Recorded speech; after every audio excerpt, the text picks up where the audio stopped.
वैश्विक तेल बीज बाजार से एक बड़ी खबर सामने आ रही है जिसने भारत समेत कई देशों के लिए नई चुनौतियां और अवसर दोनों खड़े कर दिए हैं। तुर्की जो दुनिया के बड़े सूरजमुखी तेल उपभोक्ताओं के देशों में शामिल है, इस समय गंभीर घरेलू संकट से जूझ रहा है। 2025-26 सीजन की शुरुआत में ही तुर्की में सूरजमुखी बीज की भारी कमी देखने को मिली। लगातार सूखा, बेहद कम स्टॉक और गिरता उत्पादन, इन सब कारणों से तुर्की को सूरजमुखी बीज और तेल के आयात में तेजी लानी पड़ी। आंकड़े बताते हैं कि सितंबर से नवंबर 2025 के बीच तुर्की ने करीब 3,84,000 टन सूरजमुखी बीज का आयात किया, जो कि पिछले साल की तुलना में लगभग 8 गुना ज्यादा है। इतना ही नहीं, सूरजमुखी तेल का आयात भी रिकॉर्ड स्तर पर पहुंच गया, जिसमें रूस सबसे बड़ा सप्लाईकर्ता बना हुआ है।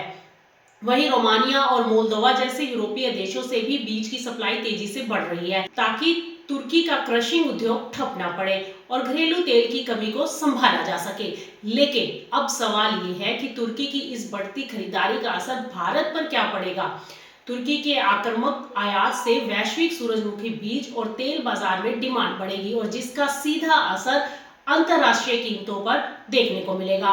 भारत जो पहले से ही सूरजमुखी तेल के आयात पर निर्भर है, उसके लिए स्थिति महंगे आयात का संकेत हो सकती है। खासकर अगर रूस और यूरोप से सप्लाई का बड़ा हिस्सा तुर्की की ओर मुड़ता है, तो भारत को तेल खरीदने में ऊंची कीमत चुकानी पड़ सकती है और इसका सीधा असर घरेलू बाजार में खाद्य तेल की कीमतों पर दबाव के रूप में दिख सकता है। उधर रिफाइंड सूरजमुखी तेल और ब्लेंडेड ऑयल के दाम बढ़ने की आशंका से भी इनकार नहीं किया जा सकता। हालांकि दूसरी ओर अगर वैश्विक दाम मजबूत होते हैं, तो ये भारत के लिए एक पॉजिटिव संकेत भी हो सकता है। इससे देश में सूरजमुखी खेती को प्रोत्साहन मिलेगा और किसानों को बेहतर भाव मिलने की संभावना बनेगी। यानी कुल मिलाकर तुर्की का यह कदम भारत के लिए दोधारी तलवार जैसा है। एक तरफ महंगाई का खतरा, तो दूसरी तरफ किसानों के लिए बेहतर अवसर। अब देखना ये होगा कि आने वाले महीनों में विश्व स्तर पर सप्लाई कैसा आकार लेती है और भारत सरकार इस बदलते हालात से निपटने के लिए क्या रणनीति अपनाती है।